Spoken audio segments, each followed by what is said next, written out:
The fluorescent lights flickered above the glass-walled conference room as Jamal Thompson straightened his tie for what felt like the 100th time that morning. The hum of printers and distant chatter in the office floor below was nothing compared to the sudden thud of heels against the polished tiles. Marvin Reed's heels. His manager. His boss. The man who had spent the last year micromanaging every email, every report, every smile Jamal dared to offer. "Jamal," Marvin said, voice clipped, eyes scanning the crowded office. "You need to step into my office. Now!" Jamal's stomach tightened. He could feel the stares of co-workers slicing through him like knives as he walked past their desks. There was a pause outside Marvin's office door, the doorknob cold under his hand. "You are not welcome here," Marvin said the moment the door closed behind them. His lips curled into a faint sneer. "Maybe it's time you find somewhere else to work." Jamal's chest constricted, disbelief hot and heavy. His mind raced. Had he done something wrong? Missed a deadline? No. This was different. He could see it in the sharp angle of Marvin's jaw, the way his hands gripped the desk, the unspoken weight of "because of who you are." And then the phone rang, loud and shrill, shattering the tension. Jamal glanced at it, dread pooling in his stomach, and realized it was the HR hotline. The line went dead. "Don't answer that," Marvin hissed. But before Jamal could react, the office door swung open. Everyone was watching. The hallway lights gleamed off the polished floor. And in that suspended moment, Jamal knew everything could change in 5 minutes. The fluorescent hum above Jamal's head made his ears ring as he followed Marvin down the narrow hallway. Every step echoed like a warning, bouncing off the glass panels that displayed the polished corporate exterior of Hampton and Cole Financial. Jamal gripped his briefcase tighter, feeling the smooth leather bite into his palm. He tried to keep his shoulders straight, tried to breathe normally, but each heartbeat felt like a drum counting down to disaster. "You've been underperforming," Marvin said before Jamal could even sit. The words weren't new. Jamal had heard variations for months, veiled criticisms wrapped in patronizing advice. But this was different. The edge in Marvin's voice, the deliberate public humiliation, the implication that it wasn't just performance, it was him. Jamal started, his voice tight. "Don't. Just listen." Marvin leaned back, fingers tapping the desk like a metronome of menace. "We need to talk about your future here." Jamal swallowed, keeping his gaze on the mahogany surface. He remembered his quarterly review, praise, numbers exceeding targets, emails from satisfied clients. None of it mattered now. All that mattered was the weight in Marvin's stare. "You know," Marvin continued, a slow smirk forming, "maybe this environment isn't the best fit for you. Maybe it's time you look elsewhere." The words hit Jamal like ice water. Time you look elsewhere. Not about performance, not about mistakes, about his skin. He noticed the subtle smirk of Marvin's assistant, the way 2 co-workers across the room froze mid-conversation. Everyone was watching. Everyone was complicit by watching. "I've done my job here. I meet every expectation," Jamal said, forcing calm into his voice, forcing words past a knot in his throat. Marvin waved him off, standing and pacing. "It's not just about that. You're different. People notice. I notice. I'm trying to save you from future embarrassment." Jamal's jaw clenched. The lie stung sharper than any truth. He'd earned respect here. He'd earned trust. And yet, his presence alone was framed as a problem. "Maybe you're just not ready for this team," Marvin said, voice low but venomous. "Maybe it's easier if you leave before things get worse." Jamal shook his head, the tremor of suppressed anger rising. He wanted to shout, to demand fairness, to make everyone in this office, watching, silent, feel the weight of injustice. But he stayed seated, counted to 10, and reached for the HR hotline on his phone. Marvin's hand shot out. "Don't even think about it." Jamal's finger hovered above the dial. The line went dead before he could hit call. "What? How?" Jamal whispered. He looked up, and Marvin's smirk widened, triumphant. And then the office door behind him burst open. People spilled in, phones raised, eyes wide. A voice called out, sharp and commanding, echoing to the corridor. Marvin Reed, you need to step into my office. Now. The words froze Jamal in place. Relief mingled with dread. Something was happening. Something that could change everything. But in the charged silence, with all eyes on him, Jamal realized he had no idea whether it would be salvation or the next nightmare. Jamal stepped back on the office floor, the familiar hum of printers and ringing phones suddenly oppressive. He felt the weight of stairs before he even reached his desk. Quick, sidelong glances, brief but loaded. Some eyes lingered with curiosity, others with sympathy, a few with the kind of nervous discomfort that betrayed unspoken questions. Is it going to be okay? Did he do something wrong? He placed his briefcase under his desk, hands trembling slightly. The warmth of his coffee cup felt like the only tangible reality in the swirl of tension. A cluster of co-workers huddled nearby, pretending to examine spreadsheets, but clearly trying not to look at him. Did you hear what happened? Whispered Marcy from accounting, her voice barely audible. Jamal shook his head, forcing a polite smile. No, just the usual manager stuff. Marcy hesitated. It didn't feel usual, though, did it? No, Jamal admitted softly, eyes fixed on the beige carpet. Not this time. He remembered every moment in Marvin's office. The way Marvin's smirk curved with the word different, the cold edge beneath the phrasing that implied he didn't belong. And now, walking back to the open plan office, Jamal realized he was the only black employee on this floor. The subtle isolation, the cumulative microaggressions, they weren't abstract anymore. They had a face. They had a voice. A co-worker near the printer coughed awkwardly, eyes darting toward Jamal, and muttered, "Wow!" Marvin really went there. Jamal's chest tightened. He wanted to nod, to say yes, but words fell heavy. Instead, he sank into his chair and opened his laptop, fingers hovering over the keyboard without committing to anything. Document everything, he told himself. Every conversation, every email, every look. The office chatter resumed, but it was different now. Whispers threaded through the normal noise, a quiet commentary on what had just unfolded. Some people avoided him entirely. Others stole glances, unsure if he wanted to be acknowledged. Jamal realized how carefully he had always had to navigate these interactions, how every smile, every joke, every casual good morning was weighed against invisible expectations and potential judgment. "Hey, Jamal," said Connor from marketing, sliding into the empty chair across from him. His voice was tentative, cautious. I saw what happened. You okay?" Jamal looked up, surprised. "I will be, eventually." He tried to keep his tone light, even joking, but Connor caught the tremor anyway. "You don't deserve that," Connor said quietly. "Honestly, I don't know how you've dealt with it all this long." Jamal forced a smile, but the tightness in his chest didn't ease. "You get used to it, or at least you think you do." Marcy leaned closer, her voice barely a whisper. "Some of us, we notice. We just don't always know how to help." Jamal appreciated the sentiment, but knew the truth. Help was complicated. Intervening could backfire. Reporting could make things worse. And yet, sitting in the midst of those whispered alliances, he felt the stirring of something dangerous yet necessary: resistance. The hum of fluorescent lights, the soft tap of keyboards, even the muted clatter of cups and papers. It all seemed amplified now. Each sound reminded that life went on outside Marvin's office, even as the tension lingered, like a storm cloud refusing to break. Jamal leaned back, exhaling slowly, letting the warmth of the coffee seep into his fingers. "I have to be smart about this," he told himself. "I can't let them push me out. I've earned this. I belong here." And yet, the whispers followed him everywhere. Not just the co-workers' quiet murmurings. They were his own thoughts, replaying Marvin's words, Marvin's gaze, the message behind the smirk. "You don't belong. You'll always be different."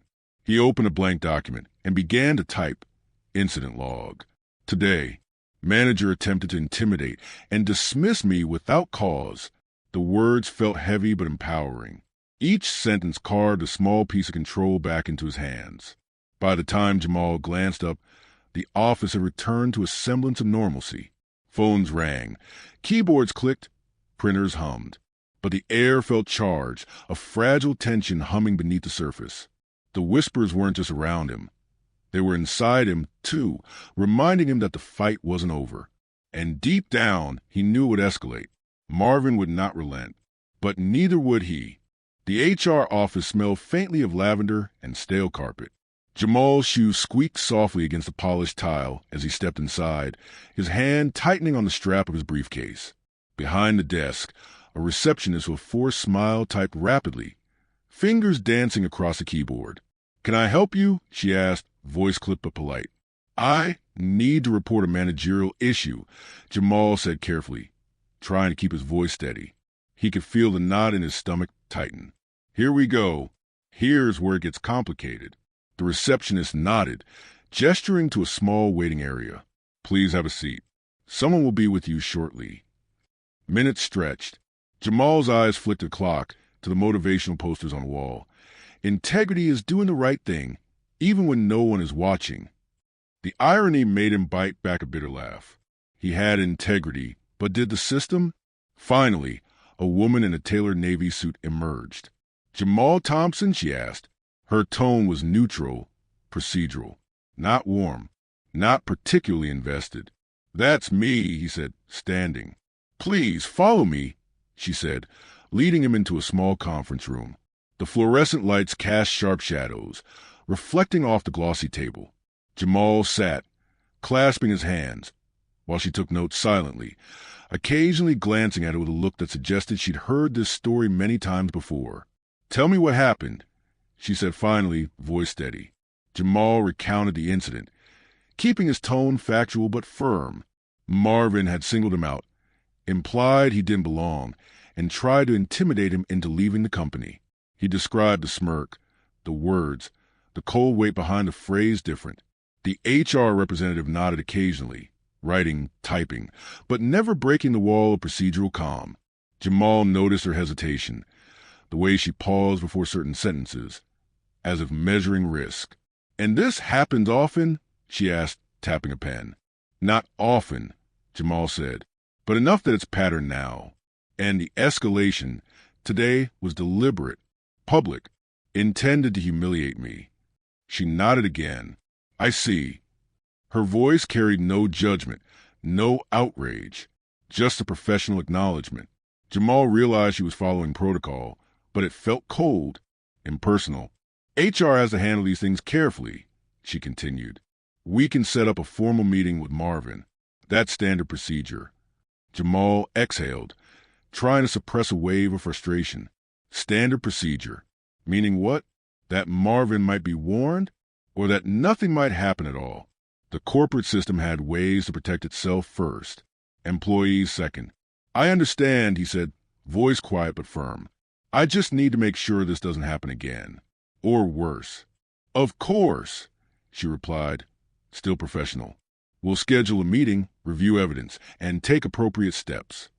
The words sounded company in theory, but Jamal knew better. Steps, procedures, protocols. They were shields to the company. Shields against liability, shields against public scrutiny. They rarely shielded the person being targeted.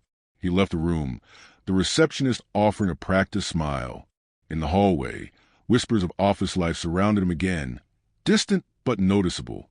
People passing by glanced at him, their expressions a mix of curiosity, fear, and awkward sympathy.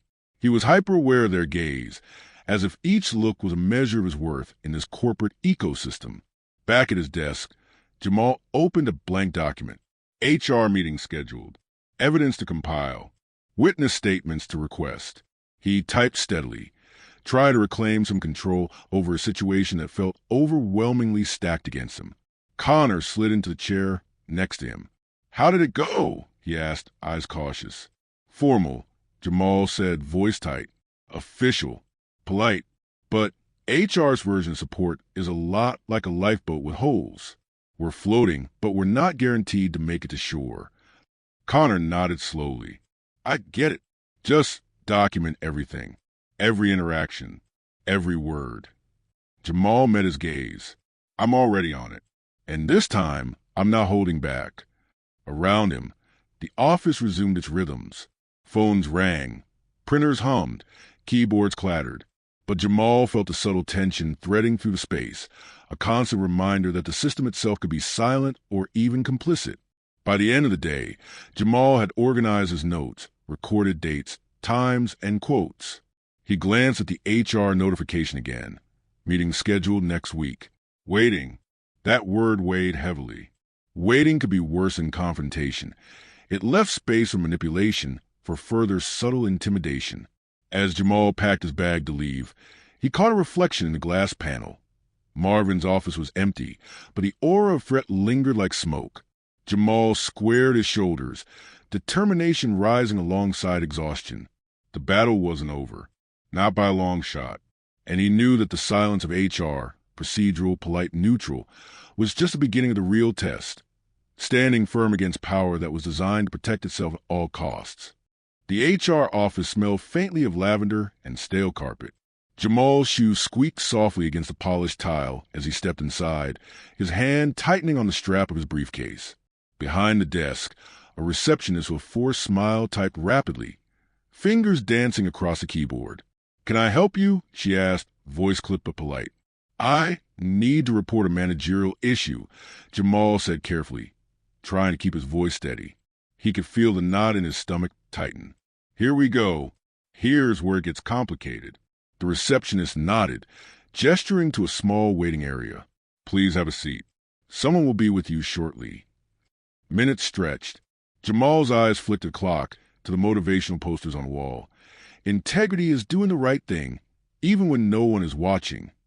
The irony made him bite back a bitter laugh. He had integrity, but did the system? Finally, a woman in a tailored navy suit emerged. "Jamal Thompson?" she asked. Her tone was neutral, procedural, not warm, not particularly invested. "That's me," he said, standing. "Please, follow me," she said, leading him into a small conference room. The fluorescent lights cast sharp shadows, reflecting off the glossy table. Jamal sat, clasping his hands, while she took notes silently, occasionally glancing at it with a look that suggested she'd heard this story many times before. "Tell me what happened," she said finally, voice steady. Jamal recounted the incident, keeping his tone factual but firm. Marvin had singled him out, implied he didn't belong, and tried to intimidate him into leaving the company. He described the smirk, the words, the cold weight behind the phrase different. The HR representative nodded occasionally, writing, typing, but never breaking the wall of procedural calm. Jamal noticed her hesitation, the way she paused before certain sentences, as if measuring risk. "And this happens often?" she asked, tapping a pen. "Not often," Jamal said, "but enough that it's pattern now. And the escalation today was deliberate, public, intended to humiliate me." She nodded again. "I see." Her voice carried no judgment, no outrage, just a professional acknowledgement. Jamal realized she was following protocol, but it felt cold, impersonal. "HR has to handle these things carefully," she continued. "We can set up a formal meeting with Marvin. That's standard procedure." Jamal exhaled, trying to suppress a wave of frustration. Standard procedure. Meaning what? That Marvin might be warned? Or that nothing might happen at all? The corporate system had ways to protect itself first, employees second. "I understand," he said, voice quiet but firm. "I just need to make sure this doesn't happen again. Or worse." "Of course," she replied, still professional. "We'll schedule a meeting, review evidence, and take appropriate steps." The words sounded comforting in theory, but Jamal knew better. Steps, procedures, protocols. They were shields to the company. Shields against liability, shields against public scrutiny. They rarely shielded the person being targeted. He left the room, the receptionist offering a practiced smile. In the hallway, whispers of office life surrounded him again, distant but noticeable. People passing by glanced at him, their expressions a mix of curiosity, fear, and awkward sympathy. He was hyper-aware of their gaze, as if each look was a measure of his worth in this corporate ecosystem. Back at his desk, Jamal opened a blank document. HR meeting scheduled. Evidence to compile. witness statements to request. He typed steadily, tried to reclaim some control over a situation that felt overwhelmingly stacked against him. Connor slid into the chair next to him. "How did it go?" he asked, eyes cautious. "Formal," Jamal said, voice tight. "Official. Polite. But HR's version of support is a lot like a lifeboat with holes. We're floating, but we're not guaranteed to make it to shore." Connor nodded slowly. "I get it. Just document everything. Every interaction. Every word." Jamal met his gaze. "I'm already on it. And this time, I'm not holding back." Around him, the office resumed its rhythms. Phones rang. Printers hummed. Keyboards clattered. But Jamal felt a subtle tension threading through the space, a constant reminder that the system itself could be silent or even complicit. By the end of the day, Jamal had organized his notes, recorded dates, times, and quotes. He glanced at the HR notification again. Meeting scheduled next week. Waiting. That word weighed heavily. Waiting could be worse than confrontation. It left space for manipulation, for further subtle intimidation. As Jamal packed his bag to leave, he caught a reflection in the glass panel. Marvin's office was empty, but the aura of threat lingered like smoke. Jamal squared his shoulders, determination rising alongside exhaustion. The battle wasn't over, not by a long shot, and he knew that the silence of HR, procedural, polite, neutral, was just the beginning of the real test, standing firm against power that was designed to protect itself at all costs. The week after the HR meeting, the office felt like a battlefield cloaked in fluorescent light. Jamal sat at his desk, laptop open, coffee untouched, listening to the subtle symphony of exclusion, murmured jokes that skirted the edge of offense, the quiet shifting of chairs when he approached, the half-finished sentences and sideways glances that seemed designed to remind him that he was different. Marvin didn't need to speak loudly anymore. His presence alone suffused the office with tension. Today, he dropped by Jamal's cubicle without knocking, hovering just long enough to imply judgment. "Jamal," Marvin said, leaning over his shoulder, "I'm concerned about your report for Thompson Industries. Not sure it meets our standards." Jamal bit back irritation. He'd triple-checked every figure, every line of analysis. "I reviewed it thoroughly. Everything aligns with client data," he said, keeping his tone neutral. Marvin's lips tightened. "Maybe it's cultural differences," he muttered, barely audible. "Sometimes things just don't translate." Jamal's hand froze on the mouse. Cultural differences? He clenched his jaw. This wasn't a performance issue. This was the invisible line drawn around him because of the color of his skin. "Understood," Jamal said, voice steady, carefully measured. He knew that arguing now would only escalate. He reminded himself, document everything. Later, in the conference room, Jamal presented during a team meeting. Marvin interrupted twice, questioning the smallest details in a tone that suggested incompetence rather than critique. Colleagues exchanged looks, some sympathetic, some hesitant, afraid to intervene. Each pause, each hesitation, reinforced the silent rule. Jamal was alone in the struggle. Marcy whispered when he returned to his desk. "He's relentless, isn't he?" Jamal exhaled. "Every time you think it's manageable, he raises the stakes." Even casual interactions became tests. In the cafeteria, a coworker commented, "You speak so well." Intended as a compliment, it landed like a slight. Jamal forced a smile. "Yes, I speak well. Yes, I belong here. But why is that a surprise?" The microaggressions piled like snowflakes that would eventually form an avalanche. Marvin assigned Jamal extra work under the guise of professional development, selectively excluding him from client emails that carried critical deadlines. Each slight, each exclusion, left Jamal threading a tightrope of caution. Act too assertively, and he risked retaliation. Stay silent, and the pattern persisted.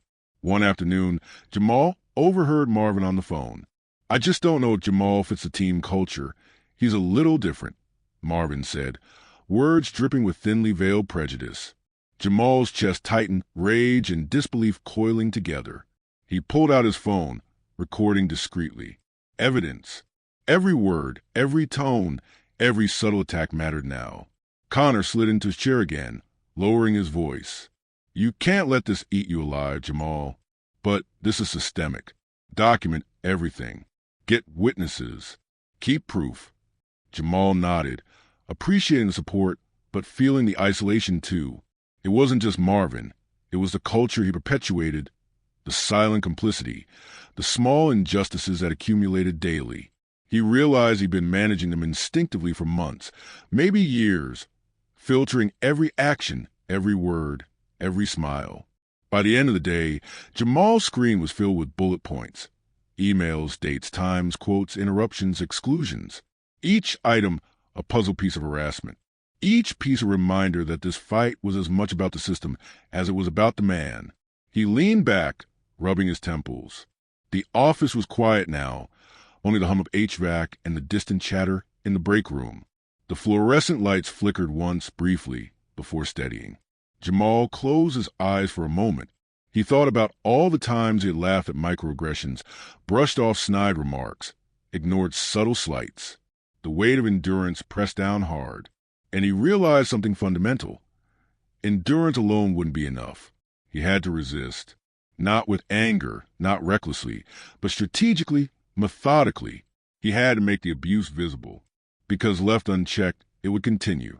And the world around Marvin, the policies, the complicity, the fearful co-workers would always protect him. Jamal opened a new document, typed the header, evidence file, Marvin read pattern of behavior. Then he began. One incident, one email, one whispered slight at a time. The avalanche had begun. The quarterly client meeting was always a high-pressure moment, but today it felt like a battlefield. Jamal sat in the glass-wall conference room, laptop open, notes ready, heart hammering. Across the table, Marvin's presence was a constant shadow, a subtle weight of judgment pressing on every word Jamal would speak. "Let's begin," Marvin said, voice smooth, too casual, as if nothing were amiss. But Jamal knew better. His manager had spent weeks preparing to humiliate him, to make him look incompetent in front of the clients. The tension in the room was palpable. Even the clients seemed to sense it, glancing from Marvin to Jamal with polite curiosity. "Jamal, could you walk us through the Q2 projections?" Marvin asked, leaning back with an almost theatrical air of superiority. Jamal exhaled and clicked his slides. "Absolutely. Starting with revenue growth." Marvin interrupted. "Hold on. Are you sure these numbers are correct? I don't want any surprises later." Jamal's jaw tightened. "Of course they're correct. You know they're correct." "Yes. All numbers have been double-checked and cross-referenced with client data." The room went quiet. Marvin smirked, not subtly this time. "I just want to make sure everyone understands the nuances. You know, sometimes interpretation varies." Jamal's hands gripped the edge of the table. His voice stayed calm, professional, but there was steel beneath the surface.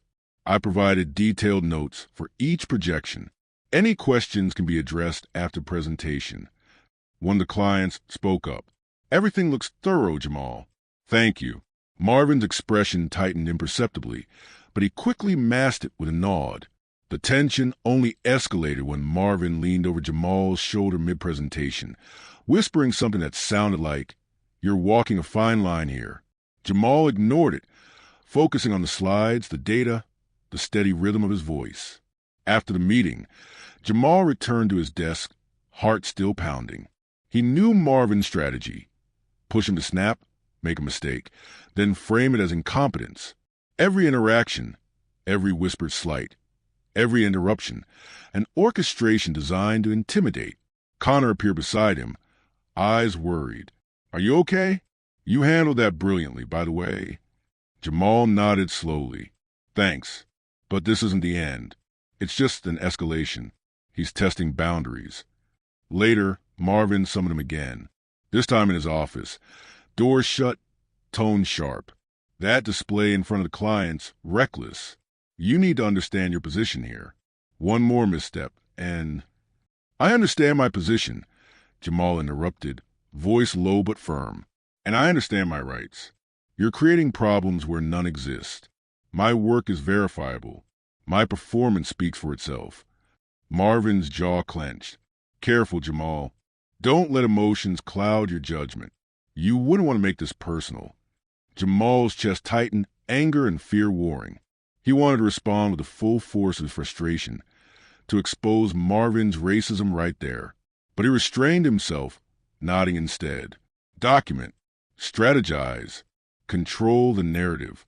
By mid-afternoon, Jamal had sent a brief email to HR, requesting immediate review of recent managerial behavior. Evidence attached. His pulse raced. Sending it felt like crossing a line into open defiance, but necessary defiance. As he sat back, reviewing client notes, a soft ping signaled a calendar invite. Formal HR review scheduled tomorrow. Attendance mandatory. Jamal exhaled slowly, feeling the weight of anticipation. The microaggressions, the subtle exclusion, the public humiliation, they had all led to this point. That evening, he stayed late, reviewing emails and compiling records, determined to arm himself with facts rather than emotion. Every recording, every forwarded email, every time-stamped incident went into a meticulously organized folder. By the time he shut down his laptop, fatigue had settled into his bones, but so had a resolute clarity. This wasn't just about enduring anymore. This was about confronting, resisting, and demanding accountability. He paused by the office window, looking down at the city streets below. The lights glimmered, distant and indifferent, but up here, in this small cube of fluorescent-lit tension, he had found a measure of control. Marvin thinks he can intimidate me, Jamal thought. He thinks I'll back down. He thinks the system will protect him. He's wrong. The storm was approaching. The pieces were in place. And Jamal knew that once he acted, there would be no turning back. The conference room felt smaller with the blinds drawn halfway down, the afternoon sun slicing through in narrow bands. Jamal sat at the table with his laptop open, folders neatly labeled, heart steady in a way that surprised him. Fear was still there, but now it shared space with resolve. Connor arrived first, closing the door quietly behind him. I told Marcy you might need her, he said. She's on her way. Jamal nodded. I don't want anyone dragged into this who doesn't want to be. Connor met his eyes. That choice was made the moment Marvin decided to make you a target. Marcy slipped in next, clutching a notebook like a shield. I can't keep pretending I don't see it, she said. He talks to you differently. Everyone sees it. We just freeze. Jamal swallowed. I don't need heroics. I need truth. He clicked open a folder. Emails filled the screen. Red-line comments, last-minute task assignments, exclusions from client threads. Then the recordings, Marvin's voice calm and dismissive, saying different like it was a diagnosis. Marcy's face drained of color. He said that out loud? More than once, Jamal replied. Connor leaned back, exhaling sharply. This isn't just harassment. This is pattern behavior. That word, pattern, felt powerful. Jamal had lived inside it for months, but hearing it named gave it weight. That evening, Jamal met Denise Carter at a quiet coffee shop near downtown. Denise was an old college friend, now an employment attorney. She listened without interrupting, her pen still, eyes sharp. You did the right thing documenting, she said finally. This isn't about one incident. This is about systemic targeting. HR won't move unless the risk shifts. How do I shift it? Jamal asked. You make it undeniable. Denise said. Witnesses. Consistency. Calm. You don't react, you expose. The next morning, Jamal received an email from HR confirming the review panel. 2 HR managers, Marvin, and a senior director. No mention of witnesses. He forwarded it to Denise. Then to Connor. Then to Marcy. I'll be there, Marcy replied after a long pause. So will I, Connor added. The day of the review, Jamal walked into the room with his shoulders squared.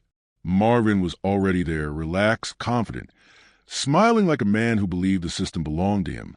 Let's keep this professional, Marvin said lightly. Jamal sat across from him. That's all I've ever asked. When it was his turn, Jamal didn't raise his voice. He didn't accuse. He presented timelines. Emails, audio clips, witness statements. Silence filled the room as Marvin's own words played back through the speaker. That's taken out of context, Marvin said, too quickly. HR exchanged glances. Connor spoke next. Then Marcy. Their voices shook, but they spoke. When Jamal finished, his hands were steady. His chest hurt, but not from fear. For the first time since this began, the room felt balanced. And Marvin finally looked unsure. The main conference hall was buzzing with energy, though the air felt thick with anticipation. Employees milled around, coffee cups in hand. Small clusters of whispered conversations rippling across the room. Jamal's laptop sat open on the podium, slides queued and ready, but it wasn't the financial projections he planned to show. It was the evidence. Marvin Reed arrived late, confident, a faint smirk on his face, as if he owned the room. He nodded at a few colleagues, made small talk, but Jamal noticed a subtle shift in the way people looked at him. Some curious, some cautious. The tide was changing, even if Marvin didn't see it yet. "Let's get started," the senior director announced, signaling the beginning of the quarterly team presentation. Jamal took a deep breath and walked to the front. Every eye was on him, but instead of the usual tension, there was a quiet respect. He was ready. He clicked the first slide, evidence of managerial misconduct, Marvin Reed. The room went silent. Eyes widened. A few people murmured. Jamal's voice was steady, calm but charged. "I've compiled documentation showing a pattern of harassment and discriminatory behavior that violates both company policy and ethical standards. This includes emails, meeting transcripts, and recorded interactions." Marvin shifted, uncomfortable now, but still attempting composure. "Jamal, this is public. Are you sure about this?" "I am," Jamal said. "This isn't personal. It's professional. It's about accountability." He played audio clips. Marvin's words, carefully recorded over months. The phrase different hung in the air, heavy, undeniable. The room remained silent, stunned by the clarity of evidence.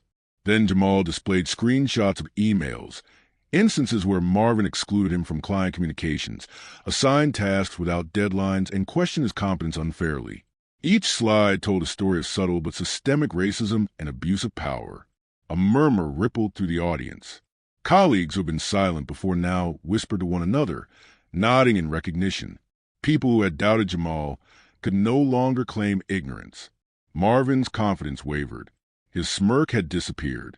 "This is unfair," he said, voice tight, eyes darting. "You're interpreting things incorrectly." Jamal's hand hovered over a slide with witness statements. These are statements from colleagues who experienced or observed the same behavior. This is an interpretation. It's documented, verified accounts of repeated misconduct. The senior director leaned forward, frowning. "Marvin, these allegations are serious. HR will investigate immediately. You'll be placed on administrative leave during the review." Gasps spread through the room. Some employees exchanged incredulous glances. Others whispered encouragement to Jamal. The tables had turned. Marvin's face flushed. He opened his mouth, hesitated, then shut it again. The power he had wielded for months, the subtle intimidation, the daily microaggressions, had evaporated in the face of transparency. The system, finally, had begun to protect the victim, not the aggressor. After the presentation, Jamal walked off the stage, muscles tense but heart lighter. Connor and Marcy flanked him. "You did it," Connor said softly, voice thick with emotion. "You did," Marcy echoed, eyes shining. "We all saw it. Everyone saw it." Jamal nodded, still processing. Relief was there, but so was exhaustion. The months of subtle degradation, the endless documentation, the mental energy required to navigate microaggressions. It had cost him, and though justice had begun its course, he knew the emotional toll wouldn't disappear overnight. Later, HR summoned both Jamal and Marvin to a private meeting. Marvin attempted to assert authority, but even HR personnel looked skeptical, eyes sharp, notes at the ready. Jamal stayed calm, observing, documenting, letting the system work. Marvin stumbled through excuses, denials, and thinly veiled anger. Each word reinforced the undeniable truth. He had overplayed his hand. By the end of the day, Marvin was suspended pending a full review, a formal investigation initiated, and his professional reputation tarnished among the team. corporate communications began hinting at a culture review initiative, signaling systemic change was on the horizon. Jamal left the office that evening, sunlight slanting across the pavement. He walked slowly, reflecting on the victory, but also the cost. Vindication had come, but it hadn't erased the months of stress, the subtle isolation, the fear that had clung to him like a second skin. He glanced at his phone, messages of support from colleagues, friends, family. "We knew it all along," one text read. Another, "You were brave enough to expose it." Jamal smiled faintly. Brave, strategic, resilient. Those words felt more real than relief itself. The battle had been hard fought, but he had preserved his dignity, upheld the truth, and begun the work of changing a system that too often protected abusers. As he walked into fading light, Jamal felt something else, a cautious hope. The road ahead would still be challenging. The trauma would linger, but the balance of power had shifted, and for the first time in months, he felt that justice, slow but certain, had started to take its course. The office atmosphere the next morning was electric in a subdued way. Employees exchanged cautious smiles and whispered about yesterday's events. The power dynamics had shifted. Marvin Reed, once untouchable in his polished suits and commanding tone, now moved through the hallways like a man aware of the cracks beneath him. Jamal arrived early, backpack slung over one shoulder, laptop under his arm. He passed colleagues in the hall, nodding politely. No congratulatory fanfare, no exaggerated pats on the back. It wasn't about celebration. It was about recognition, quiet and real, that justice had begun its course. By mid-morning, HR called Jamal into the conference room. Marvin was already there, seated stiffly, hands folded on the table, jaw tight. 2 HR managers and a senior director flanked him. Jamal could feel the residual tension from the previous day, but this was different. This was formal, procedural, and finalizing the reckoning. "Mr. Reed," the senior director began, "after reviewing the evidence, witness statements, and audio recordings, the company has decided to terminate your employment effective immediately." Marvin's face paled. He opened his mouth, closed it, then tried again. "This is preposterous. I've served this company for over a decade. Your tenure does not excuse harassment, discrimination, or abuse of authority." The director interrupted. "This is not only about one individual, but the culture you perpetuated." Jamal sat silently, listening. There was relief, certainly, but no triumph in gloating. This wasn't about revenge. It was about accountability. Marvin had wielded his power to intimidate, to isolate, to degrade. Now the consequences were tangible, and the system had recognized the truth. As Marvin gathered his things, employees paused, some offering subtle nods of acknowledgement, others avoiding eye contact entirely. Some colleagues, long complicit or fearful, whispered quietly to Jamal, "Thank you for standing up." He acknowledged them with a small, measured smile. He had allies now, but he had also learned the fragility of support, how easily it could be withheld under fear. In the following days, internal communications announced new diversity and inclusion initiatives. Leadership held meetings, reaffirming zero tolerance for discrimination and outlining new procedures for reporting misconduct. Jamal's case was not named explicitly, but the effect rippled through the company, a clear signal that behavior like Marvin's would no longer be tolerated. Despite the victory, Jamal could feel the emotional toll settling in. Sleepless nights replayed Marvin's smirks, the whispers of colleagues who had remained silent, the weeks of tension and microaggressions. Justice had been served, but it came at the cost of his mental and emotional energy. One evening, he met with Connor and Marcy at a small cafe, their drinks steaming in front of them. "It's done," Marcy said softly. "He's gone. We're safe." "Safe," Jamal repeated, letting the word hang. Safe from Marvin, but not from memory, not from the scars of months navigating fear, coded language, and microaggressions. Connor reached across the table. "You changed something. People saw it. This wasn't just about you. It was about everyone here." Jamal nodded, though the truth weighed heavily. Change was underway, but the path forward was still uncertain. The company culture would take time to shift. Systemic patterns couldn't be undone overnight. He thought about all the employees who had remained silent, who had watched, who had whispered in corners, too afraid to act. He thought about the way HR had initially hesitated, the careful neutrality that protected the company more than the person being targeted. And he knew that vigilance would still be necessary, that awareness and courage were daily tasks.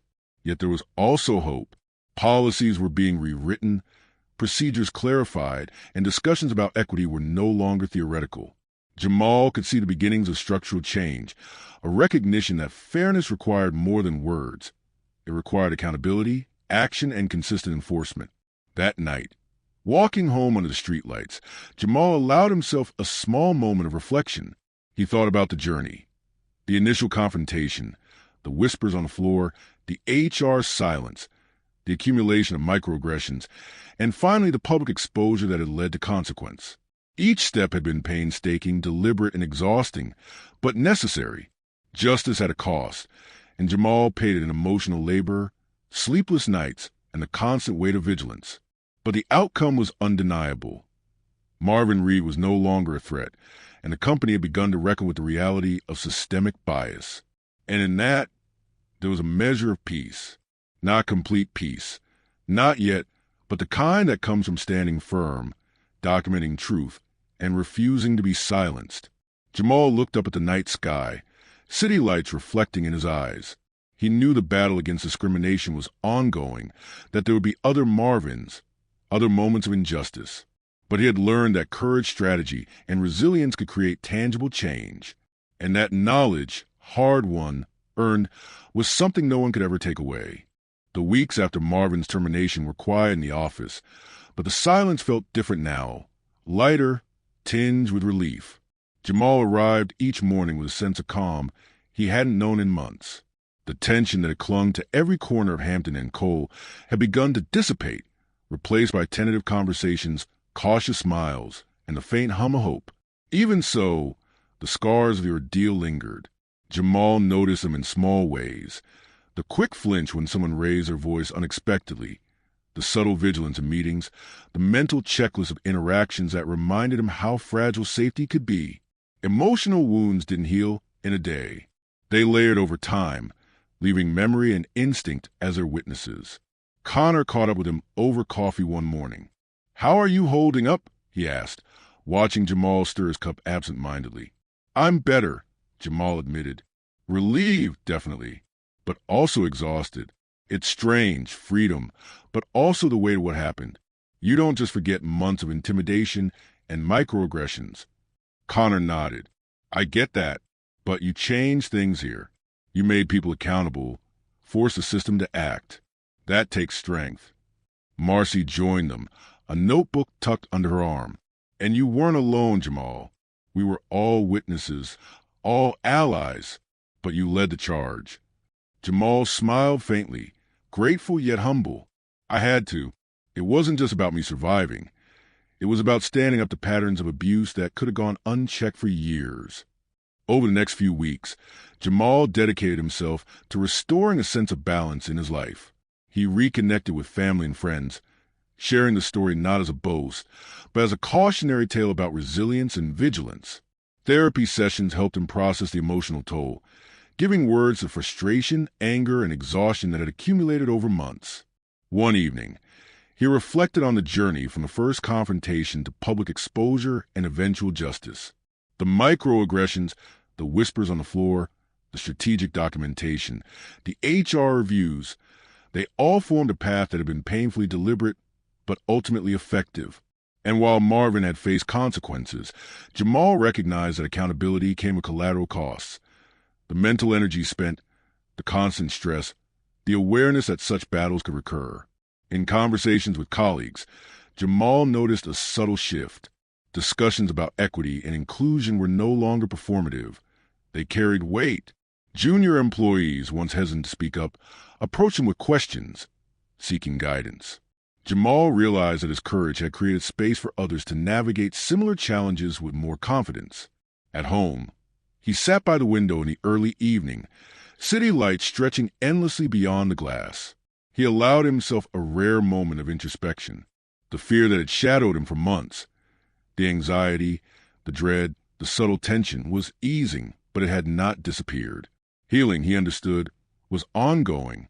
Resilience was forged in these moments of reflection, in recognizing both vulnerability and strength.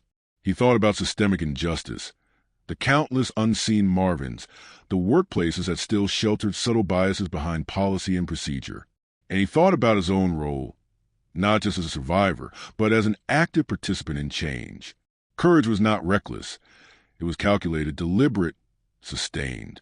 It demanded preparation, patience, and unwavering commitment. Jamal's phone buzzed. A message from Marcy. Lunch tomorrow? Followed by Connor's reply. Count me in. He smiled, realizing that connection and solidarity were as important as justice itself. Healing was not solitary. It was shared, nurtured, and reinforced by allies who understood the stakes. Looking out at the city again, Jamal allowed himself hope, tempered by awareness. The world wasn't suddenly fair. Racism, bias, and systemic inequities still existed. But he had faced them and emerged intact, stronger and wiser. He had exposed injustice, held accountable a figure of authority, and inspired change, not in abstract, but in tangible, measurable ways. Jamal exhaled, a slow, deliberate release of tension he hadn't known he was holding. The battle was over, but the lessons would stay with him forever. And as he closed his eyes for a moment, he understood something profound. Resilience was not merely survival. It was transformation. He had endured.